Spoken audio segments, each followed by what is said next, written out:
നമസ്കാരം. പ്രധാന വാർത്തകൾ.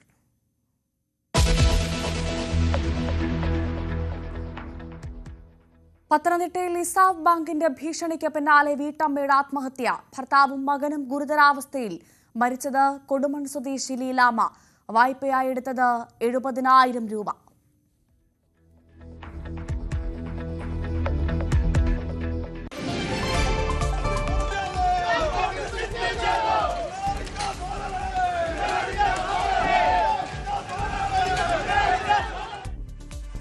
കോഴിക്കോട് പേരാമ്പ്രയിൽ സ്വകാര്യ ബസ് ഇടിച്ച് വിദ്യാർത്ഥി മരിച്ചതിൽ പ്രതിഷേധം ശക്തം. ബസ്സുകൾ തടഞ്ഞു. RTO ഓഫീസിന് മുന്നിലും സമരം. ആലുവയിലെ ലോഡ്ജിൽ കൊലപാതകം. യുവതി ആൺസുഹൃത്ത് ശ്വാസം മുട്ടിച്ചു കൊന്നു. മരിച്ചത് കുണ്ടറ സ്വദേശിനി അഖില. പ്രതി ബിനു കസ്റ്റഡിയിൽ. വിദ്യാർത്ഥി ഷോക്കേറ്റ് മരിച്ച കൊല്ലം തേവലക്കര സ്കൂളിൽ ക്ലാസുകൾ നാളെ പുനരാരംഭിക്കും. അനുശോചന യോഗത്തിൽ വിങ്ങിപ്പൊട്ടിയ അധ്യാപകരും സഹപാഠികളും. സ്കൂൾ മാനേജ്മെന്റ് 10 ലക്ഷം രൂപ മിഥുന്റെ കുടുംബത്തിന് കൈമാറും. സിംഹവാലൻ കുരങ്ങിന്റെ ആക്രമണം പേടിച്ച് പാക്കാട്ട് കോതശ്ശേരി ഗ്രാമം. കുട്ടികളടക്കം നിരവധി പേർ ആക്രമണത്തിനിരയായി. വനംവകുപ്പ് ഇടപെടൽ തേടി നാട്ടുകാർ.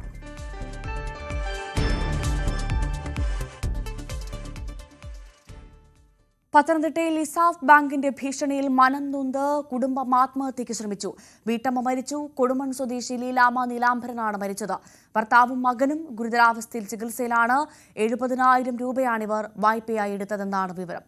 ശശിനാരായണൻ നൽകും കൂടുതൽ വിവരങ്ങൾ. ശശിനാരായണൻ, ഏറെ ദാരുണമായ ഒരു സംഭവമായി പോയി. ഇതിന്റെ വിശദാംശങ്ങൾ എന്തൊക്കെയാണ്? ഇന്ന് രാവിലെയാണ് പത്തനംതിട്ട കൊടുമണ്ണിലെ കൂട്ട ആത്മഹത്യ ശ്രമം നടന്നത്. എന്തായാലും ഈ ആത്മഹത്യ ശ്രമത്തിൽ ഭാര്യ, കുടുംബനാഥ അതായത് നീലാംബരൻ മരിച്ചു. ഒപ്പം ഗുരുതരമായ അവസ്ഥയിൽ ഈ വീട്ടിലെ ഗൃഹനാഥനായ നീലാംബരന്റെയും മകൻ ദീപനെയും ഇപ്പോൾ സ്വകാര്യ ആശുപത്രിയിൽ ആദ്യം പ്രവേശിച്ചു. അതിൽ നിന്ന് കോട്ടയം മെഡിക്കൽ കോളേജിലേക്ക് മാറ്റിയിട്ടുണ്ട്. എന്തായാലും കടബാധ്യതയാണ്, സാമ്പത്തിക ബാധ്യതയാണ് ആത്മഹത്യ കാരണമെന്നാണ് പോലീസിനോട് നീലാംബരൻ മൊഴി നൽകിയിട്ടുള്ളത്.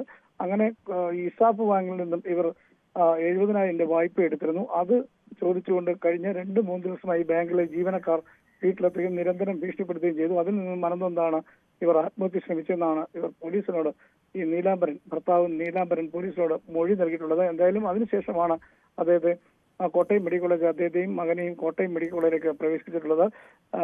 ഈ നിലവിലത്തെ സാഹചര്യത്തിൽ സാമ്പത്തിക ബാധ്യത തന്നെയാണ് ആത്മഹത്യ കാരണം. ഇന്നലെ രാത്രി 3 പേരും ഒന്നിച്ച് വീട്ടിനുള്ളിൽ തൂങ്ങി മരിക്കാനാണ് തീരുമാനിച്ചത്. അതിന്റെ അടിസ്ഥാനത്തിൽ 3 കയറുകൾ തയ്യാറാക്കി വീട്ടിനുള്ളിൽ തന്നെ ഇട്ടിരുന്നു. രാവിലെ അതിനു മുന്നോടിയായി 3 പേരും ഗുളിക കഴിക്കുകയും ചെയ്തു.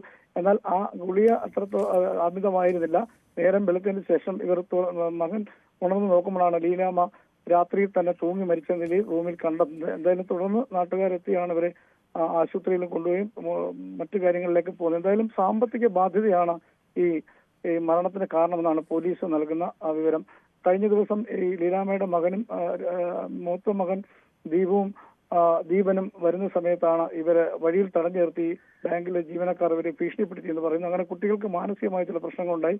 അതിന്റെ പേരിലും അന്ന് തന്നെ കുട്ടികൾ അമ്മയെ വിളിച്ച് മൂത്ത മകനും ഇളയ മകനും വിളിച്ച് പറഞ്ഞ് തങ്ങൾ ആത്മഹത്യ ചെയ്യുമെന്നൊക്കെ മാതാപിതാക്കളോട് ഇവർ ചോദിച്ചു. അത്തരത്തിലൊരു മനം തൊന്ന ഒരു വിഷമം ഈ മാതാപിതാക്കൾക്ക് ഉണ്ടായിരുന്നു. അതുകൊണ്ടാണ് കൂട്ടായ ഒരു തീരുമാനമെടുത്ത് ആത്മഹത്യക്ക് ശ്രമിച്ചത്. മൂത്ത മകൻ അന്ന് തന്നെ ഈ സംഭവത്തിന് ശേഷം അവിടെ നിന്ന് പോവുകയും ചെയ്തു. ഇളയ മകനും നീലാംബരനും ലീലാമ്മയും മാത്രമാണ് കുടുംബന്റെ വീട്ടിലുണ്ടായിരുന്നത്.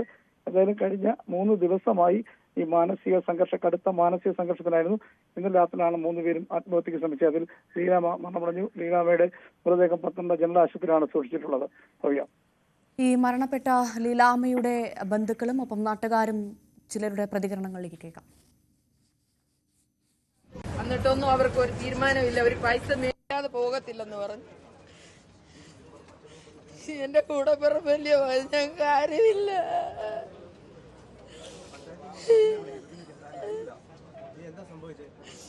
ഇസാബിന്റെ ചിട്ടിക്കാര് വന്ന് അവിടെ പ്രശ്നമായ പിള്ളേരെ കൂട്ടിയതാ. 9 മണിക്ക് അവര് വന്നതാ. വന്നിട്ട് ഒരു 12:30 ആയപ്പോ എന്താണെന്നും പറഞ്ഞ് പോയിട്ട് വീണ്ടും ഊണ് കഴിഞ്ഞ് 1 മണിയായപ്പോ വന്ന് 6 മണി വരെ അവരവിടെ ഉണ്ടായിരുന്നു. അയൽക്കാർക്കെല്ലാം അറിയാവുന്നതാ. ഞങ്ങളെ വിളിക്കുമായിരുന്നു വീട്ടിലോട്ട്. ഇവിടെ ആദ്യക്കാട്ടുകുളങ്ങരയിലായിരുന്നു ഈ സംഭവം. കൊടുമണ്ണ അവളോട്ട് വിളിക്കുമായിരുന്നു. അപ്പോൾ ഞാൻ ഇവിടെ എന്റെ അനിയത്തിയോട് പറഞ്ഞു നാളെ എന്തെങ്കിലും ഒരു പ്രശ്നം. അപ്പൊ അവരോട് പറയുന്നുണ്ട്, ഇവള് എന്റെ കുടുംബം നിങ്ങൾ ഇല്ലാതാക്കരുത്, നിങ്ങളുടെ പൈസ ഇത്ര പൈസയേ ഉള്ളൂ, ഞാൻ നിങ്ങളുടെ നാളെ വേണേ വന്ന് ക്ലോസ് ചെയ്തു തരാം. പക്ഷെ ഇപ്പൊ എന്റെ കുഞ്ഞുങ്ങളെ അങ്ങ് വിടും. അവനൊരു വഴിക്ക് പോവുക. അവന് വിസായ്ക്ക് പൈസയും കൊടുത്തിട്ടേക്കുന്നു. അവനൊരു വഴിക്ക് പോവുക, അവനെ വിടെന്ന് പറഞ്ഞു. ഇവരങ്ങോട്ട് മാറി 6 മണിയായപ്പോ ഇവൻ തള്ളയെ വിളിച്ചിട്ട് പറഞ്ഞു, ഇനി എന്നെ നോക്കണ്ട, ഞങ്ങൾ രണ്ടുപേരെയും നോക്കണ്ട, നിങ്ങൾ ഭാര്യയും ഭർത്താവും ജീവിച്ചോ എന്ന് പറഞ്ഞു. വീട്ടിൽ അവിടുന്ന് ഇന്നലെ ഉച്ചയ്ക്ക് അവള് വീട്ടിൽ വന്ന് 3 മണിക്ക് വന്നു. 3 മണിക്ക് വന്ന് ഇന്ന് വെളുപ്പിലെ അവള് മരിച്ചു. ആരൊക്കെ ഉണ്ടായിരുന്നു വീട്ടില്? അച്ഛനും മോനും അമ്മയും ഉണ്ടായിരുന്നു. അവര് 3 പേരും കൂടെ ആത്മഹത്യ ചെയ്തത്. അവർ രണ്ടും മരിച്ചില്ല. അവർ രണ്ടും കോട്ടയം മെഡിക്കൽ കോളേജിൽ കിടപ്പുണ്ട്. എത്ര രൂപയാണ് കടമെടുത്തത്? 70,000 രൂപ എന്നും കണ്ടാ പറഞ്ഞത്. അത് 4ാമത്തെ അടവ് കഴിഞ്ഞ് ഇത് 5ാമത്തെ അടവ്. അങ്ങനെ എടുക്കുന്ന പൈസ ഒരു മാസത്തിൽ തിരിക്കുന്നതാണെങ്കിൽ ആ മാസം 1-ാം തീയതിക്ക് മുമ്പ് അടച്ചാൽ മതി. ഞങ്ങളുടെ ഭാഗത്തൊക്കെ എടുത്തിട്ടുള്ള പെണ്ണുങ്ങൾ പറയുന്ന ഈ സംഭവം അറിഞ്ഞപ്പോൾ 3 ദിവസം കൊണ്ട് ഇവര് പ്രശ്നമാ. അവിടെ എന്താണ് സംഭവിച്ചത്? കണ്ടതെന്തായിരുന്നു? കണ്ടതെന്താണെന്ന് വെച്ച് കഴിഞ്ഞാൽ 3-4 ദിവസം കൊണ്ട് തുടർച്ചയായ ഭീഷണിയാണ് ബ്ലേഡ് മാഫിയയുടെ. ഒരു 7-8 പേര് ബൈക്കിൽ വന്ന് ഇവരുടെ വീടിന് ചുറ്റും വീട് വളഞ്ഞു വെച്ചിട്ട് ഈ 2 സഹോദരങ്ങൾ മാത്രമേ ഉണ്ടായിരുന്നു, ചേട്ടനും അനിയനും മാത്രമേ ഉണ്ടായിരുന്നുള്ളൂ. അവരെ കണ്ടമാനം ഭീഷണിപ്പെടുത്തി. അമ്മയെ നന്നായിട്ട് തെറി വിളിച്ചു. എന്നിട്ട് പറഞ്ഞു, നിന്റെ അമ്മയ്ക്കൊക്കെ നാണമില്ലുള്ള പൈസ എടുത്തിട്ട് അടയ്ക്കാത്ത എന്ന് പറഞ്ഞു 70,000 രൂപയും കണ്ട് എടുത്തിട്ടുള്ളതെന്നാണ് അറിയാൻ കഴിയുന്നത്. ഈ നാണക്കേട് സഹിക്കാൻ വയ്യാതിട്ടാണ് അവരിന്നലെ കുടുംബസമേതം ആത്മഹത്യക്ക് ശ്രമിച്ചത്. ഞങ്ങൾ രാവിലെ ഈ വിവരം പറഞ്ഞ് അവിടെ എത്തുമ്പം ഒരു മുറിക്കകത്ത് 3 സാരി കെട്ടി തൂക്കിയിട്ടിരിക്കുക. ഇളയ മകൻ അവിടെ ഉണ്ട്. ഞാൻ അവിടെ ചെല്ലുന്നു. ചോദിച്ചപ്പോൾ പറഞ്ഞ് ഞങ്ങൾ എല്ലാവരും കൂടെ ആത്മഹത്യക്ക് വേണ്ടി ശ്രമിച്ചതാ. എന്താ കാരണം ചോദിച്ചു കഴിഞ്ഞപ്പം ഈ ബാങ്കുകാരുടെ ഭീഷണി സഹിക്കാൻ പറ്റാത്തതാണ് എന്ന് പറഞ്ഞു. ഒരുപക്ഷെ രാത്രി എല്ലാവരും കൂടെ ഗുളിക കഴിച്ചു. മരിക്കാഞ്ഞിട്ടായിരിക്കാം രാവിലെ ഈ അമ്മ ലീല എന്ന് പറയുന്ന ആള് തൂങ്ങി മരിച്ചത്.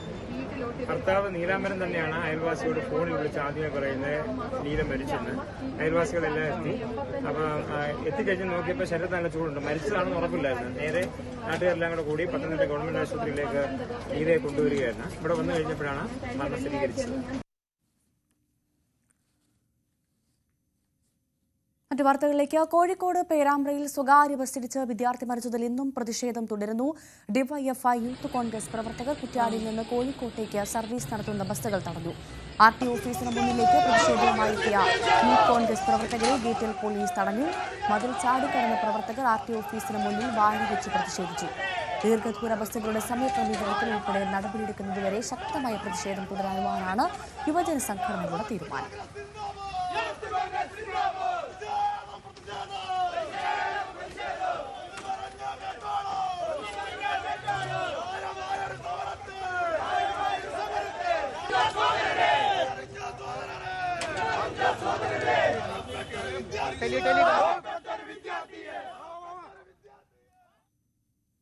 പാലക്കാട് മണ്ണാർക്കാട് കോഴിക്കോട് പാലക്കാട് ദേശീയപാതയിൽ അപകടം. ബസ് കാത്തുനിന്ന വിദ്യാർത്ഥി ഇടിച്ചു തെറിപ്പിക്കുകയായിരുന്നു. കൊടക്കാട് സ്വദേശി ഭവിഷയ്ക്കാണ് പരിക്കേറ്റത്.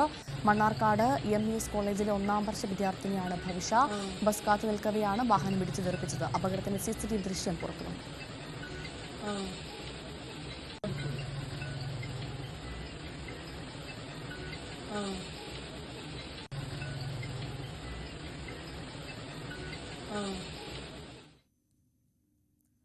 ഇടുക്കി നെടുങ്കണ്ടം ചോറ്റുപാറ ഗവൺമെന്റ് ഹൈസ്കൂളിലെ വിവിധ നിർമ്മാണ പ്രവർത്തനങ്ങളെ ചൊല്ലി ഗുരുതര ആരോപണങ്ങൾ ഉയരുന്നു.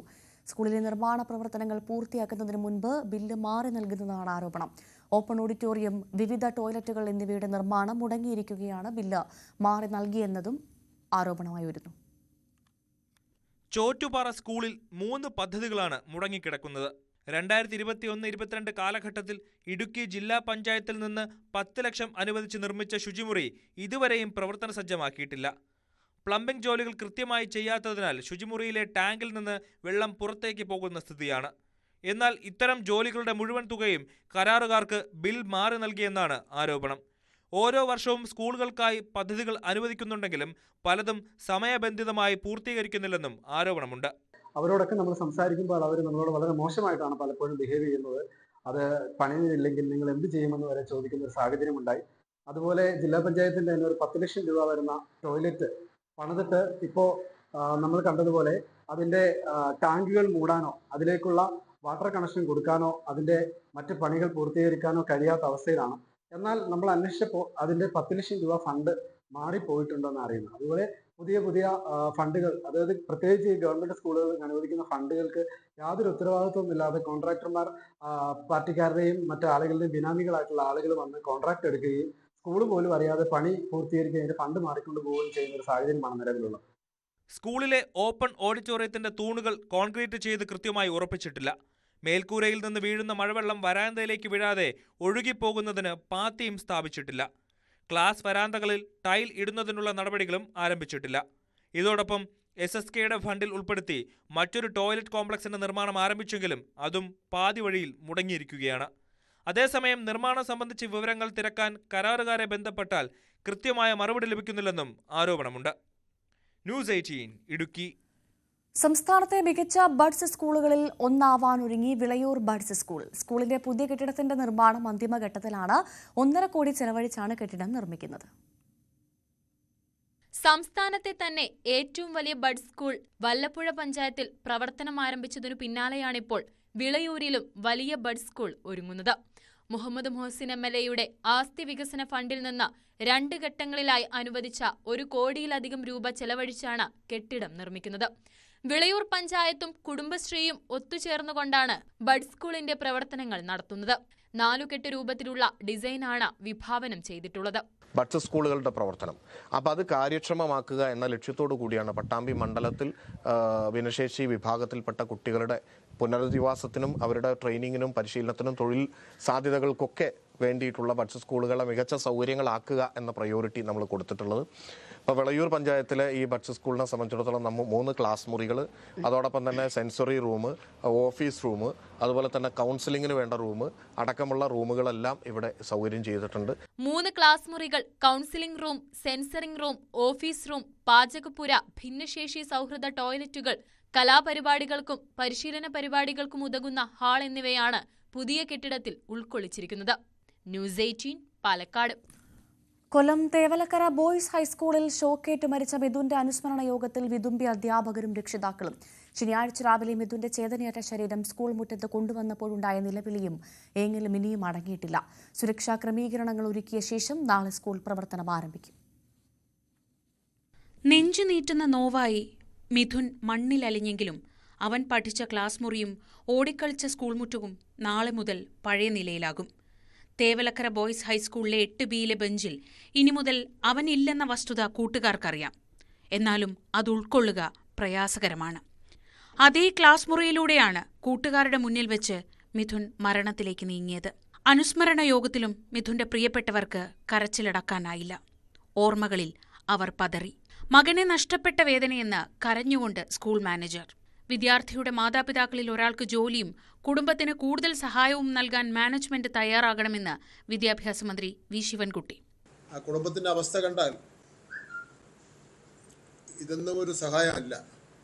അതുകൊണ്ട് മാനേജ്മെന്റ് ഒന്നുകൂടെ ആലോചിക്കേണ്ടത് ആ സ്കൂളിൽ കുട്ടിയുടെ മകൻ്റെ അച്ഛനോ അമ്മയ്ക്കോ ആർക്കോ ഒരാൾക്കോ ഒരു ജോലിയും കൂടെ കൊടുത്താൽ അവർക്ക് ഒരു വരുമാനമായി മാറും. ആ വീട് എന്ന് കണ്ടാൽ വളരെ ദയനീയമാണ്. മിഥുന്റെ വേർപാട് കുട്ടികളുടെ മനസ്സിലുണ്ടാക്കിയ വേദന ചെറുതല്ല. എക്കാലവും അതൊരു തീരാ നോവായി കിടക്കുമെന്ന് ഉറപ്പാണ്. നാളെ ബാലാവകാശ കമ്മീഷന്റെ നിർദ്ദേശപ്രകാരം കുട്ടികൾക്ക് കൗൺസിലിംഗ് നൽകുന്നുണ്ട്. ക്ലാസ് ടീച്ചർ റൂബിയും മറ്റ് അധ്യാപകരും മിഥുന്റെ കൂട്ടുകാരുമൊക്കെ നാളെ പെയ്തുതോരാത്ത സങ്കടങ്ങളുമായാകും സ്കൂളിലേക്ക് എത്തുക. News desk, news 18. സിംഹവാലൻ കുരങ്ങിന്റെ ആക്രമണം സഹിക്കാനാവാതെ ഭീതിയിലാണ് പാലക്കാട് പോത്തുണ്ടി കോതശ്ശേരി ഗ്രാമം. മേഖലയിൽ മാസങ്ങളായി സിംഹവാലൻ കുരങ്ങുകളെ ആക്രമണം പതിവാണ്. കുട്ടികളടക്കം നിരവധി പേർക്ക് കുരങ്ങാക്രമണത്തിൽ പരിക്കേറ്റിട്ടുമുണ്ട്. വിഷയത്തിൽ വനംവകുപ്പ് ഇടപെടണമെന്ന ആവശ്യം നാഷണൽ ജനതാദളിന്റെ നേതൃത്വത്തിൽ ഫോറസ്റ്റ് ഓഫീസിലേക്ക് പ്രതിഷേധ മാർച്ചും നടന്നു. കഴിഞ്ഞ 2 മാസമായി പോത്തുണ്ടി ചെക്ക് പോസ്റ്റിന് സമീപം കോതശ്ശേരിയിൽ സിംഹവാലൻ കുരങ്ങിന്റെ ആക്രമണം പതിവാണ്. കുരങ്ങിന്റെ ആക്രമണത്തിൽ ധാരാളം കൊച്ചുകുട്ടികൾക്ക് പരിക്കുപറ്റി. ആക്രമണം വർദ്ധിച്ചതോടെ ജനങ്ങളും ഭീതിയിലാണ്.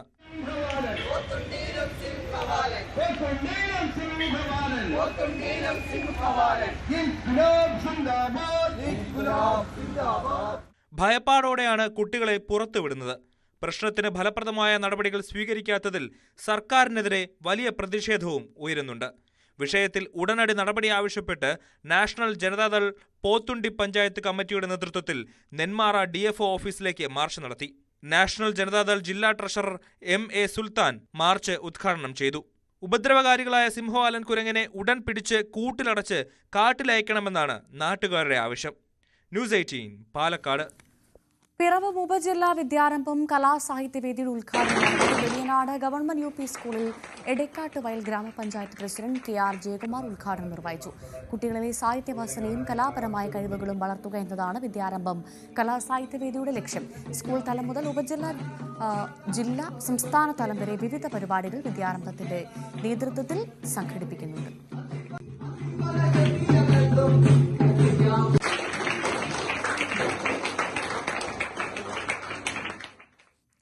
ക്രിക്കറ്റ് പ്രേമികളെ ആവേശത്തിലാക്കി Kerala cricket league season 2 grand launch.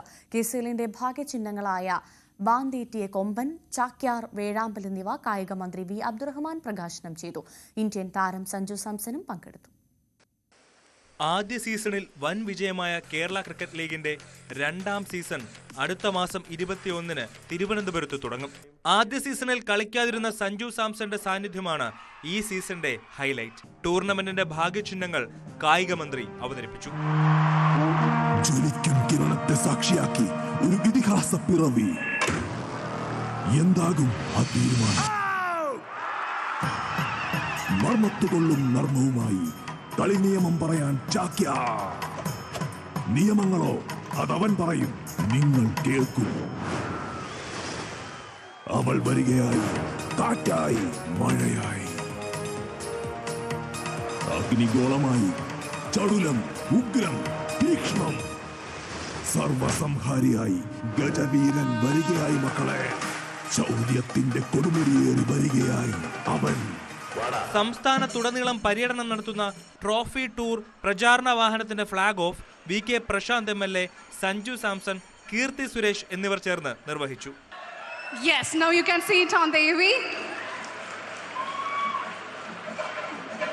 ആരാധകർക്ക് വേണ്ടി പ്രത്യേകം ഡിസൈൻ ചെയ്ത ഫാൻ ജേഴ്സി സഞ്ജു സാംസണും സൽമാൻ നിസാറും ചേർന്നാണ് പ്രകാശിപ്പിച്ചത്. From all of you, and that is a moment here, the fan jersey launch of KCL season 2.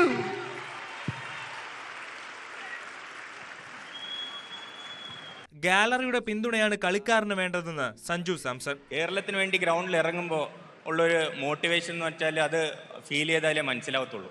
നമ്മൾ രാവിലെ 7 മണി മുതൽ വൈകിട്ടുള്ള 6 മണി വരെയുള്ള വെയിൽ കൊണ്ടിട്ടാണ് നമ്മളൊക്കെ ഓരോ ക്രിക്കറ്റേഴ്സായി വളരുന്നത്. അത് ഒരു ദിവസം കൊണ്ട് ഉണ്ടാകുന്ന ഒരു സംഭവമല്ല. ഒരു സ്പോർട്സ്മാൻ എന്ന് വെച്ചാൽ അത്രയ്ക്കും ഡെഡിക്കേഷനും അത്രയ്ക്കും സാക്രിഫൈസും ചെയ്തിട്ടാണ് സ്പെഷ്യലി കേരള ക്രിക്കറ്റേഴ്സ് മുന്നോട്ട് പോകുന്നത്. അപ്പോൾ അതിനുള്ളൊരു സപ്പോർട്ടും അതിനുള്ളൊരു എനർജിയും ഇവിടെ ഇത്രയും നന്നായിട്ട് കാണുമ്പോൾ എനിക്ക് ഭയങ്കര ഒരു സന്തോഷം തോന്നുന്നുണ്ട്. സഞ്ജു സാംസൺ, സച്ചിൻ ബേബി, സൽമാൻ നിസാർ, മുഹമ്മദ് അസറുദ്ദീൻ, ബേസിൽ തമ്പി, ജലത് സക്സേന തുടങ്ങി കേരളത്തിലെ മുൻനിര താരങ്ങളൊക്കെ ഇത്തവണ KCLൽ പങ്കെടുക്കും. 6 ടീമുകളാണ് മത്സരരംഗത്ത്. ന്യൂസ് 18 തിരുവനന്തപുരം. ശബരിമല നീലിമല പാതയിൽ ഭക്തർ തെന്നി വീഴുന്നത് പതിവാകുന്നു. മഴ കനത്തതോടെ 40 ഭക്തരാണ് നട തുറന്നതിന് ശേഷം നീലിമല പാതയിൽ തെന്നി വീണ് പരിക്കേറ്റത്. പാതയുടെ അശാസ്ത്രീയ നിർമ്മാണമാണ് അപകടങ്ങൾക്ക് കാരണമെന്ന് ആരോപണമുയരുന്നു. ഈ റിപ്പോർട്ടോടുകൂടി സകലമാന കേരളം പൂർണ്ണമാകും. നമസ്കാരം. അപകടങ്ങൾ പതിവായതോടെ നീലിമല പരമ്പരാഗത പാതയടച്ച് സ്വാമി അയ്യപ്പൻ റോഡ് വഴിയാണ് ഭക്തരെ കടത്തിവിടുന്നത്. നീലിമല പാതയിലെ അശാസ്ത്രീയമായ നിർമ്മാണത്തിനെതിരെ വിമർശനങ്ങൾ ഉയരുന്നതിനിടെയാണ് തീർത്ഥാടകർക്ക് തെന്നി വീണ് പരിക്കേറ്റത്. കേന്ദ്ര സർക്കാരിന്റെ പ്രസാദം പദ്ധതിയിലൂടെ 12 കോടി മുടക്കി നീലിമല പാത പുനർനിർമ്മിച്ചിരുന്നു. അയ്യപ്പന്മാർ മല കയറുന്ന പാതകളിൽ കരിങ്കൽ പാളികൾ പാകിയായിരുന്നു നിർമ്മാണം. മഴക്കാലമായതോടെ കരിങ്കൽ പാളികളിൽ പായൽ പിടിച്ച് വഴുക്കലുണ്ടായതാണ് ഭക്തർ തെന്നി വീഴാൻ കാരണം. നിർമ്മാണ ഘട്ടത്തിൽ വിവിധ ഹൈന്ദവ സംഘടനകൾ അശാസ്ത്രീയമായ നിർമ്മാണത്തിനെതിരെ വിമർശനമുന്നയിച്ചെങ്കിലും തിടുക്കത്തിൽ പദ്ധതി നടപ്പിലാക്കുകയായിരുന്നു. നിർമ്മാണത്തിലെ പാളിച്ചകൾ കാരണം ആദ്യഘട്ടത്തിൽ തന്നെ കരിങ്കൽ പാളികൾ പല സ്ഥലത്തും ഇളകി മാറിയ സ്ഥിതിയിലാണ്. കഴിഞ്ഞ 4 ദിവസമായി മഴ കനത്തതോടെ നീലിമല പാതയിലൂടെ ഭക്തർക്ക് സഞ്ചാരം തന്നെ ദുർഘടമായി. 40ഓളം പേരാണ് ഈ വഴിയിൽ തെന്നി വീണ് പരിക്കേറ്റത്. പലരുടെയും കാലിനും കൈക്കും തലയ്ക്കുമാണ് പരിക്കേറ്റത്. മല ഇറങ്ങുകയും കയറുകയും ചെയ്യുന്ന ഭക്തരുടെ വലിയ തിരക്കാണ് സ്വാമി അയ്യപ്പൻ റോഡിൽ. കാലാവസ്ഥാ വ്യതിയാനങ്ങളും അതുമൂലം ഉണ്ടാകുന്ന പ്രശ്നങ്ങളും മുന്നിൽ കാണാതെ നിർമ്മാണം നടത്തിയതാണ് നീലിമല കാനനപാത അടച്ചിടേണ്ട സാഹചര്യത്തിലേക്ക് വഴിവെച്ചത്. ന്യൂസ് 18 പത്തനംതിട്ട.